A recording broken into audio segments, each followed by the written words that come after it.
ക്രിസ്തുയേശുവിൻ്റെ ധന്യനാമത്തിലേവർക്കും സ്നേഹവന്ദനങ്ങൾ. ദൈവരാജ്യത്തിൻ്റെ സന്ദേശമാകുന്ന വിത്തുകളെ വിതയ്ക്കുവാൻ ഒരുവൻ പുറപ്പെട്ടു. മത്തായിയുടെ സുവിശേഷം 13-ാം അധ്യായത്തിലാണ് ഇത് പ്രതിപാദിക്കുന്നത്. ശ്രേഷ്ഠമേറിയ വിത്തുകൾ വിതയ്ക്കുമ്പോൾ ചിലത് വഴിയരികിൽ വീണു. പറവകൾ വന്ന് അത് തിന്നുകളഞ്ഞു. വഴിയരിക് ഒരു പൊതുസ്ഥലം, ആരും കൃഷി ചെയ്യുവാൻ ആഗ്രഹിക്കാത്ത സ്ഥലം. ഒരു ചെടി വളരുന്നതിന് മുൻപ് അത് ചവിട്ടിക്കളയുവാൻ സാധ്യതയുള്ള സ്ഥലം. വേലിയില്ലാത്ത, തോട്ടക്കാരനില്ലാത്ത, തക്ക സമയത്ത് വളവും വെള്ളവും ലഭിക്കാത്ത വഴിയരികിലെ വളർച്ച തികച്ചും വെല്ലുവിളികൾ നിറഞ്ഞതാണ്. ഇരുൾ നിറഞ്ഞ വഴിയോരങ്ങളിൽ ചപ്പുചവറുകൾ നിന്നെ ഒതുക്കിക്കളയാം. ദുഷ്ടമനുഷ്യരും ഒരു ചെടി വളരുവാൻ ആഗ്രഹിക്കാത്തവരുമൊക്കെ യാത്ര ചെയ്യുന്നുണ്ട്. എവിടെ നിന്നോ വന്ന ചില പറവകൾ അനുവാദം ചോദിക്കാതെ വിതയ്ക്കപ്പെട്ട ആ വിത്തുകളെ കൊത്തിത്തിന്നുന്നു. ഈ വഴിയരിക് നമ്മുടെ ഹൃദയത്തെയാണ് കാണിക്കുന്നത്. സ്തെഫാനോസിനുണ്ടായ പീഡനം നിമിത്തം ചിതറിയോടിയ അപ്പോസ്തലന്മാർ, അക്കൂട്ടത്തിൽ ഫിലിപ്പോസ്, യെരുശലേമിൽ നിന്ന് ശമരിയുടെ പട്ടണത്തിലേക്ക് ഓടിപ്പോകുന്നു. ബെത്സയിദക്കാരനാ അന്ത്രയാസിൻ്റെയും ശിമോൻ പത്രോസിൻ്റെയും സ്ഥലമായ ബെത്സയിദ.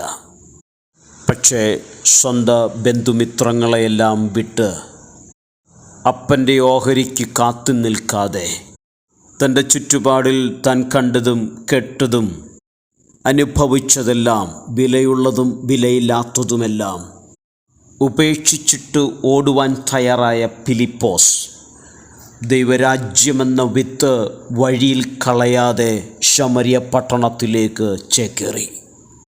ദമസ്കോസിൻ്റെ തെരുവിൽ നിന്നും തനിക്ക് ലഭിച്ച ദൈവരാജ്യമെന്ന വിത്തുമായി നേരെ അറബിയിലേക്ക് പോയ ഒരു തർസോസുകാരനുണ്ട്, ശൗൽ.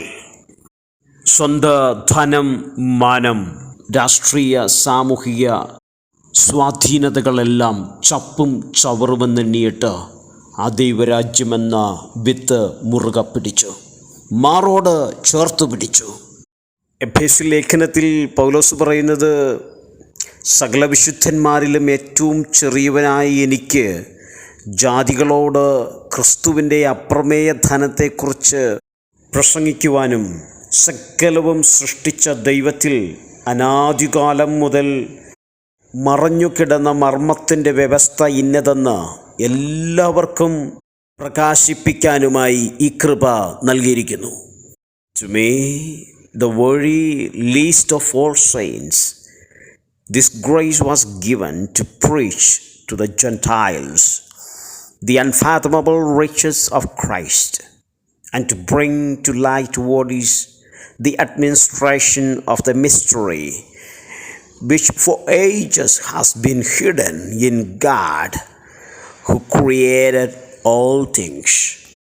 പൗലോസിൻ്റെ ഭാഷയിൽ ക്രിസ്തു എന്ന അപ്രമേയ ധനം പ്രമേയം ചെയ്യുവാൻ സാധിക്കാത്ത ദി അൺഫാത്തബിൾ റിച്ചസ് ഓഫ് ക്രൈസ്റ്റ് അതെൻ്റെ ഹൃദയത്തിൽ വീണതിന് ശേഷം പിന്നിലുള്ളതിനെ ഒന്നും ഓർക്കാതെ ഐഹികമാകുന്ന ശൂന്യതകളിലേക്ക് ക്രിസ്തു എന്ന ധനവുമായി ഓടുകയായിരുന്നു. ഈ ലോകത്തിൽ നീ എത്ര സമ്പന്നനായിരുന്നാലും ക്രിസ്തുവില്ല എങ്കിൽ നീ ദരിദ്രനാ. നീ എത്ര ദരിദ്രനായിരുന്നാലും ക്രിസ്തുവുള്ള നീ ധനികനാ. അപ്പൻ, അമ്മ, സഹോദരങ്ങൾ, ബന്ധുമിത്രാദികൾ, ഉറ്റ സ്നേഹിതർ ആരൊക്കെ നിന്നോടൊപ്പമുണ്ടായിരുന്നാലും ആരും ക്രിസ്തുവിന് തുല്യമായി വരികയില്ല. അല്ല, ആരും കൂടെയില്ലാത്തപ്പോഴും ക്രിസ്തു നിന്നോടൊപ്പമുണ്ടെങ്കിൽ അവൻ 10,000-ങ്ങൾക്ക് തുല്യനാ.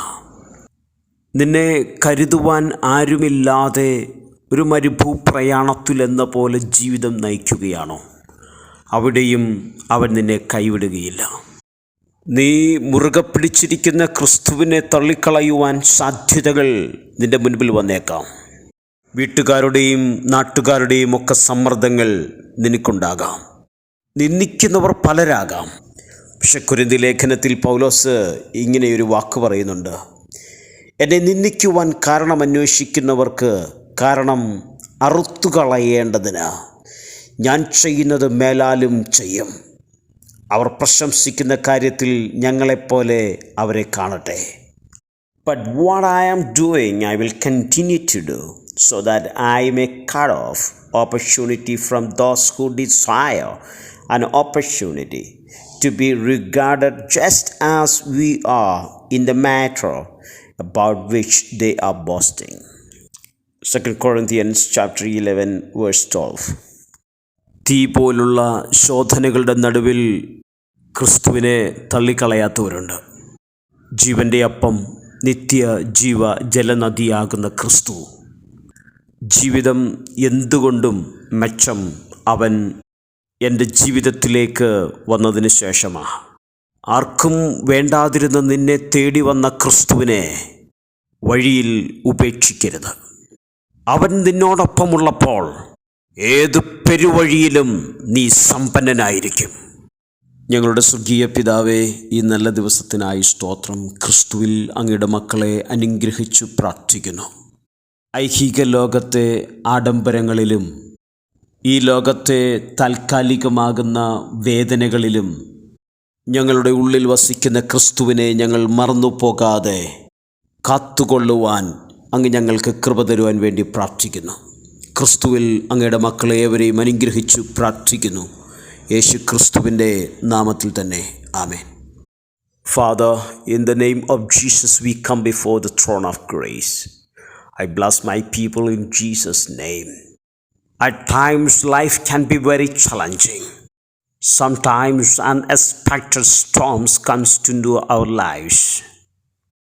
We know we have God in heaven who is with us all the times. Lord, give us the grace to completely focus on you alone, not to be tempted by the fantasies of this world, that we may keep this mantle in us, O God, that Christ Jesus will be our Lord all the times.